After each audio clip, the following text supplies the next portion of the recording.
Hallelujah. Hallelujah. This evening, for this time of testimony, Brother Henry Das of Dindigul will testify for God's glory. इस शाम के वक्त में गवाही के समय में भाई हेनरी दास हमारे बीच में आकर के अपने जीवन की साक्षी संक्षिप्त में कहेंगे। கர்த்தராகிய இயேசு கிறிஸ்துவினுடைய பரிசுத்த நாமத்துக்கு ஸ்தோத்திரம்। प्रभु यीशु मसीह के पवित्र नाम को स्तुति करता हूँ। தேனி சென்ட்ரலிருந்து பரிசுத்தவான்கள் தேவ ஜனங்களுடைய வாழ்த்துதல்களை நான் உங்களுக்கு கர்த்தராகிய இயேசு கிறிஸ்துவின் நாமத்தில் அறிவித்துக் கொள்கிறேன்। तेनी सेंटर से वहाँ के संत और परमेश्वर के लोगों के दरमियान प्रभु यीशु मसीह के नाम से मैं आपको धन्यवाद देता हूँ। இந்த இடத்தில் என் தேவன் என்னை கொண்டு வந்து நிறுத்தினார் என்றால் அதற்கு பின்பாக தேவ ஜனங்களுடைய கண்ணீர், தேவனுடைய ஊழியர்களுடைய கண்ணீர், இடைவிடாமல் ஏறெடுத்த ஜபங்களின் நிமித்தம் சர்வ வல்லமையுள்ள தேவன் அடிமையையும் கூட இந்த சத்திய சபையில் கொண்டு வந்து நிறுத்தி இருக்கிறதற்காக நன்றியோடு அவரை துதிக்கிறேன், ஸ்தோத்திரிக்கிறேன்। मैं इस जगह में उपस्थित हूँ, उसका कारण प्रभु के लोगों का आंसू और सेवकों का आंसू और सर्वशक्तिमान परमेश्वर का महान दया है जो मुझे यहाँ आज आपके बीच में खड़ा किया। பெயர் கிறிஸ்தவ குடும்பத்தில் பக்தி வைராக்கியமுள்ள பெற்றோர்களுக்கு இரண்டாவது மகனாக இந்த உலகத்தில் பிறந்து வளர்க்கப்பட்டேன்। एक नामधारी मसीह परिवार में जो भक्ति के जीवन बिताने वाले माता पिता के लिए जन्म होकर डर भय के साथ मैं बढ़ाया गया। உலகத்தில் உள்ள பாவங்கள் என்னென்ன உண்டோ, உலகத்தினுடைய அசுத்தங்கள் என்னென்ன உண்டோ, சர்ப்பத்தின் வஞ்சனைகள் என்னென்ன உண்டோ, இது எல்லாம் அடிமையினுடைய ஜீவியத்தில் காணப்பட்டது। संसार का पाप, संसार का अशुद्धता और संसार में जो अजगर है जो सबको भरमा कर रखा है, वो सब पाप जो है मेरे भीतर पाया गया। வாலிப வயதில் அசுத்தம் நிறைந்த வாழ்க்கையை அதிகமாக விரும்பி அதற்குள் சிக்கிக் கொண்டு அடிமைத்தனத்திலே முறையிட்டவனாக தேவ சந்நிதியில் காணப்பட்டேன்। जवानी की उम्र में इस संसार में पाए जाने वाले सारे अशुद्धता में आधीन होकर मैं जीवन बिताया। எப்படியாவது பணம் சம்பாதிக்க வேண்டும், பெரிய ஆளாக வேண்டும், உலகத்தில் பெயர் பெற வேண்டும் என்று வாஞ்சித்து உலகத்தை நோக்கி ஓடிக்கொண்டிருந்தேன்। कैसे भी पैसे कमाना है, कैसे भी ये संसार को अनुभव करना है कर संसार की ओर मैं दौड़ रहा था।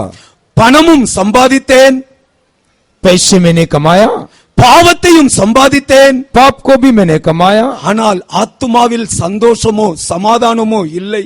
लेकिन मेरे आत्मा में खुशी और शांति नहीं। உன் சமாதானத்துக்காக எத்தனையோ காலங்கள் கண்ணீர் விட்டு கதறி அழுதிருக்கிறேன்। एक सच्चा शांति के लिए कई दिन तक मैं आंसू बहाता रहा। பாவத்திலிருந்து விடுதலை பெற வேண்டும் என்று எத்தனையோ நாட்கள் கைகளை உயர்த்தி எந்த தெய்வம் உண்மையானது என்று அறியாமல் கதறி அழுதிருக்கிறேன்। इस पाप से छुटकारा पाने के लिए मैं अपने हाथ को उठाकर कौन सच्चा परमेश्वर है कर जाने बिना मैं पुकार रहा था। அடிமையினுடைய கண்ணீரை பிதாவாகிய தேவன் கண்டார்। इस गरीब के उस आंसू को मेरा पिता परमेश्वर ने देखा। குமாரனுடைய ரத்தமே அல்லாமல் பாவத்தை உன்னிடத்திலிருந்து அகற்ற பூமியில் வேறு ஒரு பொருள் இல்லை என்பதை தேவன் அடிமைக்கு உணர்த்தி கொடுத்தார்। पुत्र का लहू को छोड़ इस संसार में और कोई बात नहीं है जो तुझे इस पाप के दासत्व से छुड़ा सकता है कहकर प्रभु ने मुझे प्रकट कर दिया।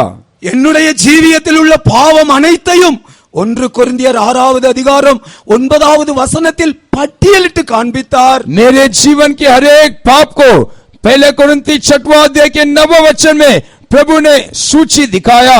அந்த பாவங்களை என்னுடைய இருதயத்தில் ஏற்று எனக்கு விடுதலை வேண்டும் என்று அறிக்கையிட்டு கண்ணீரோடு ஒப்பு கொடுத்த போது, जब मैं वो सारे पापों को मैं अपने हृदय में अंगीकार कर हाँ प्रभु मुझे उससे छुटकारा दे कर जब मैंने कहा, 99வது வருஷம் மே மாசம் 31ஆம் தேதி தேவ நீதியாகிய ஞானஸ்நான சத்தியத்திற்கு கீழ்ப்படிய தேவன் அடிமைக்கு கிருபை கொடுத்ததற்காக நன்றியோடு துதிக்கிறேன்। नए महीने के 31 तारीख 99 साल में पानी के बपतिस्मा के सच्चाई के लिए समर्पण करने के लिए प्रभु ने मुझे सहायता किया। அதுவரை சர்ப்பத்தின் ரூபமாக ஜீவித்து பாவத்தை தண்ணீரை போல பருகிக் கொண்டிருந்தேன். तब तक मैं एक सांप के रूप को धारण करते हुए पाप को पानी के समान पीता रहा.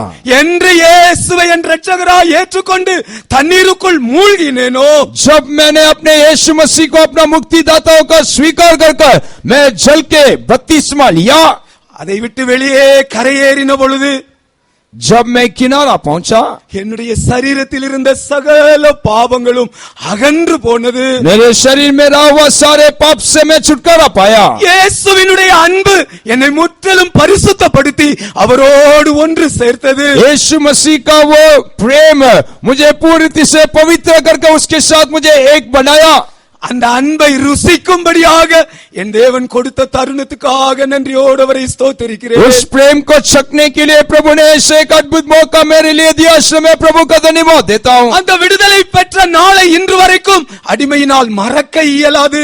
उस छुटकारा के वो दिन को आज तक मैं कदापि नहीं भूल सकता. என்னை பெற்றெடுத்த தாய் தகப்பனுடைய அன்பை காட்டிலும், मुझे जन्म दिया वो मेरे माता पिता के प्रेम से बढ़कर, விவாகம் செய்ததான சகோதரியினுடைய அன்பை காட்டிலும், मुझे ब्याह किया वो उस बहन के प्रेम से बढ़कर, நான் பெற்றெடுத்த என்னுடைய பிள்ளைகளுடைய அன்பை காட்டிலும், मैंने जन्म दिया वो मेरे बच्चों के प्रेम से बढ़कर, என்னோடு பிறந்த என் சகோதர சகோதரிகளுடைய அன்பை காட்டிலும், मेरे साथ जन्म लिए हुए मेरे भाई बहनों के प्रेम से बढ़कर, என் தேவனுடைய அன்பு, என் இயேசுவினுடைய அன்பு மிகவும் பெரியது. मेरे परमेश्वर मेरे मसीह का प्रेम सबसे उत्तम है. அந்த அன்பை ருசித்து பார்க்க அடிமையினுடைய ஜீவியத்திலும் கூட தேவன் தந்த தருணத்துக்காய் நன்றியோடு துதிக்கிறேன், ஸ்தோத்திரிக்கிறேன். उस प्रेम को चक्कर देखने के लिए इस गरीब के जीवन में भी प्रभु ने सहायता किया, इसलिए मैं प्रभु का धन्यवाद हूँ. என்னுடைய சத்தத்தை கேட்டுக் கொண்டிருக்கிற வாலிப சகோதரனே சகோதரியே, मेरी आवाज को सुनने वाले जवानों, எப்படிப்பட்ட பாவமாய் இருந்தாலும், कोई भी पाप क्यों ना हो, ரத்தாம்பரம் போன்ற சிவேர் என்று இருந்தாலும், यदि लाल रंग का पाप क्यों ना हो, இயேசு கிறிஸ்துவினுடைய ரத்தம் यीशु मसीह का लहू சுத்திகரித்து वो तुम्हें पवित्र करके ஞானஸ்நான சத்தியத்தில் पानी के बपतिस्मा के सच्चाई பாவத்தை में அறிக்கையிட்டு மன்னிப்பை பெற்றுக் கொள்ளும் பொழுது, पाप को इकरार करके क्षमा प्राप्त करने के समय பரிபூரண விடுதலையை தேவன் இன்றும் தருகிறார். पूर्ण रीति से छुटकारा आज भी प्रभु देता है. அந்த இயேசு கிறிஸ்துவின் அன்பு இன்றும் உன்னுடைய கதவை தட்டி கொண்டிருக்கிறது. वो यीशु मसीह का प्रेम आज भी आपके दरवाजा को खटखटाता है. நீ உன்னுடைய இருதய கதவை திறந்து ஒப்பு கொடுத்தால், यदि आज आपके वो हृदय के द्वार को आप खोलकर समर्पण करने से அவர் உனக்கு பரிபூர்ண விடுதலையை கொடுக்க வல்லமையுள்ள தேவன். वो प्रभु आपको पूरी तरह से छुटकारा देने के लिए वो सामर्थ्य है. அவர் இன்றும் ஜீவிக்கிற தேவன். वो आज भी जीवित है. உன்னுடைய சத்தத்தை அவர் கேட்கிற தேவன். आपके आवाज को सुनने वाला परमेश्वर. ஞானஸ்நான சத்தியத்திற்கு கீழ்ப்படிந்ததற்கு பின்பு, जब मैं पानी के बपतिस्मा के सच्चाई को ग्रहण करने के बाद என்னுடைய ஆத்மா मेरे आत्मा ஆழமான சத்தியத்துக்காக வாஞ்சித்து கதறியது. गहराई सच्चाई के लिए वो प्यासा रहा. ஆண்டவரிடத்துல கேட்டேன், என் தேவனே சத்தியம் எங்கே இருக்கிறது? मैं प्रभु की ओर देखकर पूछा, प्रभु सच्चाई कहाँ है? என்னை அழைத்து சென்றால், प्रभु ने यदि मुझे तो लेकर जाने पर உம்முடைய சித்தம் செய்ய அடிமையை ஒப்பு கொடுக்கிறேன். तेरे मर्जी करने के लिए मैं अपने आप को समर्पण करता हूँ. துபாயில் இருக்கக்கூடியதான அந்த சர்ச் கேம்பஸ்ல दुबई में रहने वाले हमारे चर्च के कैंपस में 105 சபைகள் நடந்து கொண்டிருந்தது. 105 कलीसिया वहाँ चल रहा था. எது சத்திய சபை என்று தெரியவில்லையே. मैं नहीं जानता कि कौन सा कलीसिया सच्चा है. என் தேவன் என்னுடைய சத்தத்தை கேட்டு, मेरा प्रभु मेरी आवाज को सुनकर, அப்போஸ்தலர்களுடைய ஐக்கியமே சத்தியம், प्रेरितों का वो उपदेश और सच्चाई है सच्चाई. மெல்கிசேதேக்கின் கிரம பிரகாரம் ஊழியம் செய்கிறவர்களே உண்மையான ஊழியர்கள். मेल्किसेदेक के क्रम के अनुसार सेवा करने वाले वही सच्चा सेवक है. என் கரத்தை பிடித்து கொண்டு வந்து தேவன் இந்த சபையிலே ஐக்கியப்படுத்தினார். मेरे हाथ को पकड़कर इस कलीसिया में आकर प्रभु ने मुझे जोड़ दिया. சத்தியத்தை குறித்து எத்தனையோ சந்தேகங்கள் இருந்தது. सच्चाई के प्रति कई संदेह मेरे भीतर पाया गया था। விசுவாச வீட்டிற்குள் பிரவேசித்த பொழுது विश्वास के भवन में जैसे मैंने प्रवेश किया, அன்று அங்கே இருந்த தேவனுடைய ஊழியர் वहां रहने वाले प्रभु का सेवक என்னுடைய சந்தேகங்களுக்கு 3.5 மணி நேரம் வேத வசனத்திலிருந்து அவர் பதிலை எடுத்து கொடுத்தார். मेरे हर एक शक को लगभग 3.5 घंटा हर एक सवाल का जवाब और उत्तर उन्होंने दिया। அவ்வளவு பொறுமையாக சத்தியத்தை எடுத்து கூறின வேளையில் जब उन्होंने धीरज के साथ सच्चाई को मेरे सामने प्रकट किया, அடிமை அவரை நோக்கி கேட்டேன், நான் இனி என்ன செய்ய வேண்டும்? तब मैं उनको देखकर पूछा मैं आगे क्या करना है। எங்களோடு ஐக்கியப்படுங்கள். तब उन्होंने कहा हमारे साथ संगति रखो, இந்த உபதேச சத்தியத்தில் நிலைத்திருங்கள். इस उपदेश और सच्चाई में बने रहो, தேவன் உங்களை நடத்தி செல்வார். प्रभु आपको चलाएगा। அந்த தகப்பனுடைய சத்தத்திற்கு செவி கொடுத்து उस पिता के आवाज के लिए मैं कान लगाकर இந்த சத்திய சபைக்குள் ஐக்கியமான பொழுது इस सच्चाई के कलीसिया में जब मैं जुड़ गया, என் தேவனுடைய உபதேச சத்தியம் मेरे परमेश्वर का उपदेश और सच्चाई என்னுடைய ஜீவியத்தில் இருந்த எல்லாவற்றையும் விடுதலையாக்கிற்று. मेरे जीवन में रहने वाले हर एक बातों से मुझे छुटकारा दिया।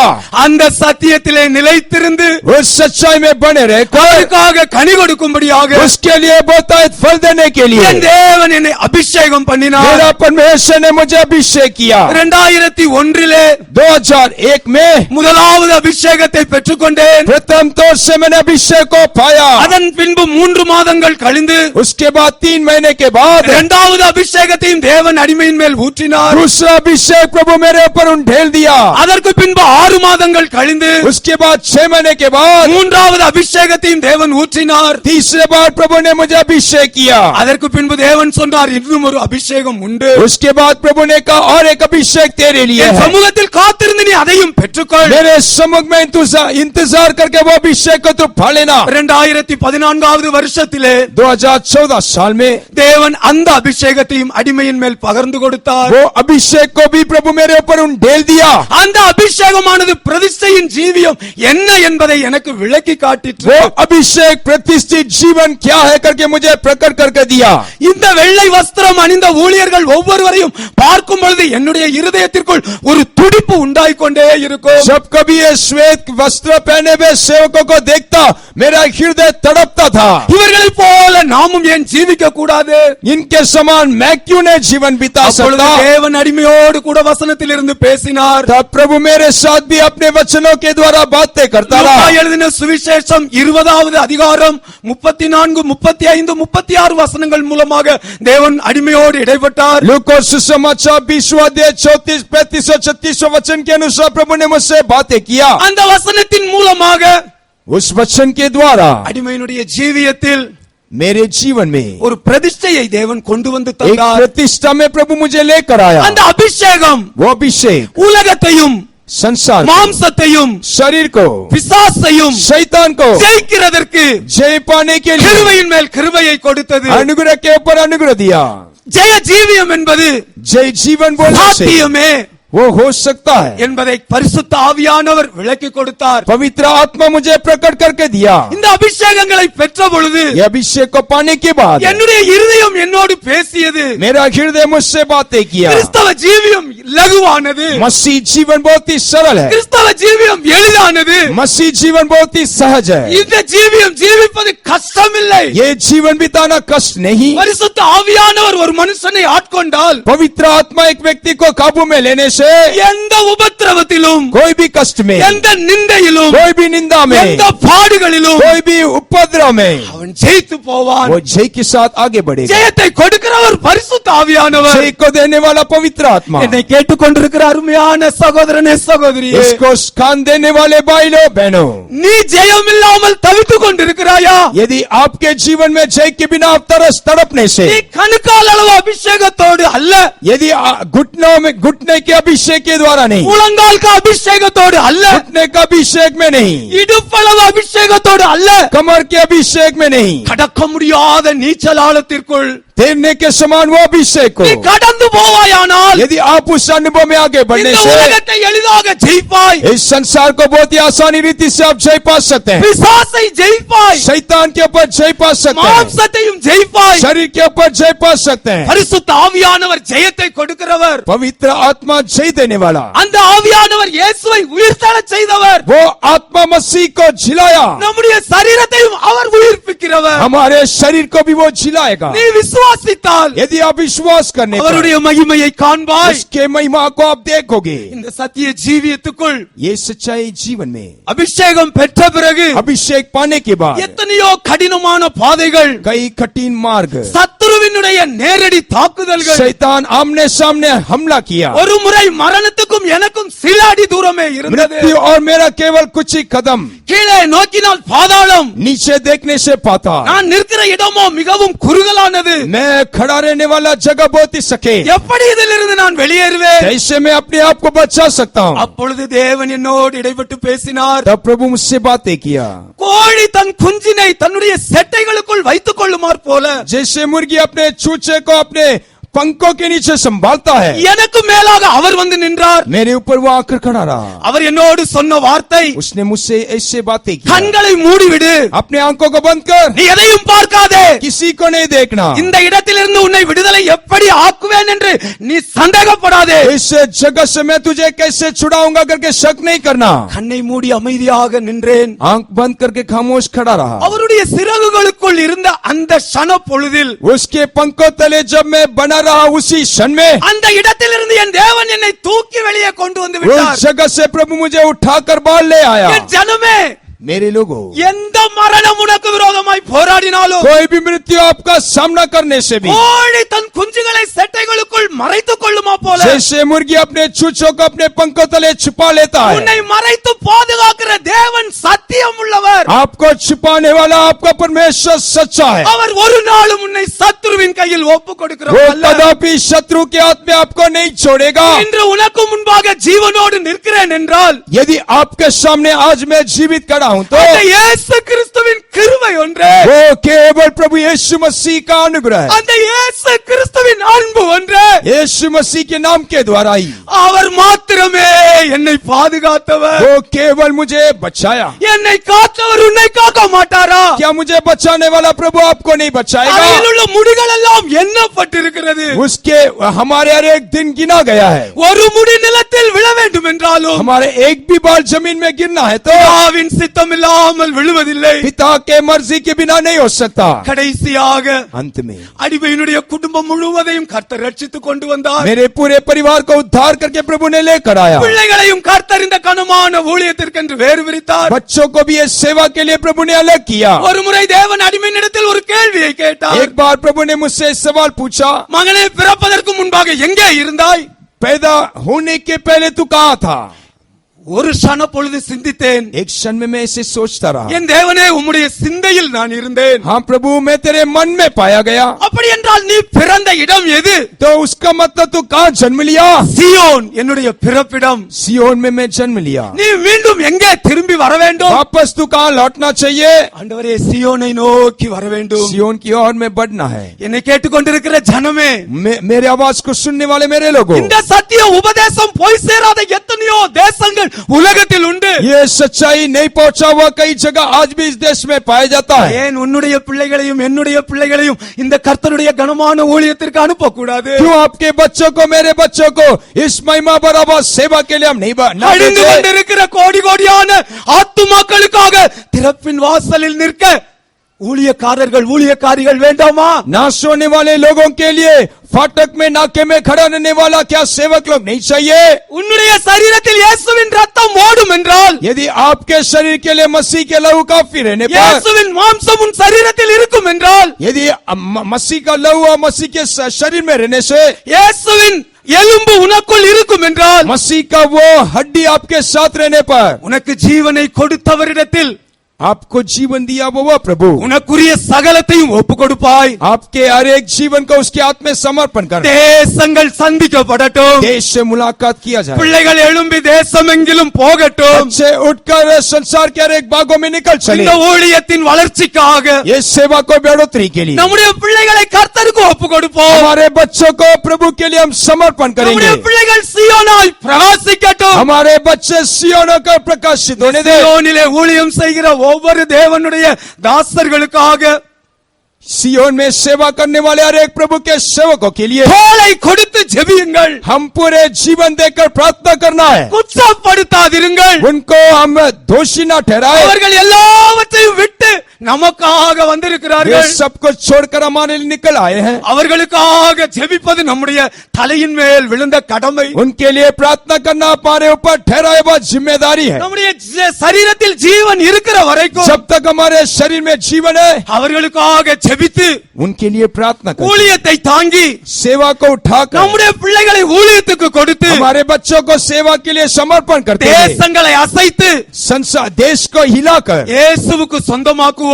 प्रभु के लिए हम बनाएंगे, கர்த்தர் தாமே நம்மை ஆசீர்வதிக்கட்டும். प्रभु ही हमें आशीष करने दे, அடிமைக்கு கொடுத்த தருணத்துக்காக தேவாதி தேவனை நன்றியோடு துதிக்கிறேன். मुझे दिया हुआ इस मौका के लिए मैं प्रभु को धन्यवाद देता हूँ, கர்த்தராகிய இயேசு கிறிஸ்துவின் நாமம் பரிசுத்தப்படுவதாக. प्रभु का नाम महिमा होने दे, For all the wonderful works of salvation, bringing this brother to the obedience of the truth of baptism, filling him with the Holy Spirit and anointing him over and over again, bringing him to the apostolic fellowship, bringing his children also to serve God. The Lord may continue to bless him and his family, make them all a blessing, and raise up many from our midst to come out to serve God. Shall we praise God? परमेश्वर ने इस भाई के जीवन में किए हुए सुंदर उद्धार के कामों के लिए और परमेश्वर ने पानी का बपतिस्मा लेते हुए बारंबार अनेक अनुभव के पवित्र आत्मा का अभिषेक में परिपूर्ण किया, प्रेरितों के संगति में लेकर आया, उनके बच्चों को सेवा के लिए समर्पण किया, और परमेश्वर और भी यहाँ पर रहने वाले बहुतेरे को परमेश्वर की सेवा के लिए अलग करने के लिए, और परमेश्वर की आशीष लगातार इस भाई के परिवार में बने रहने के निमित्त आओ मिलकर हम धन्यवाद करें. Hallelujah! Praise the Lord! Praise the Lord! Praise the Lord! Praise the Lord!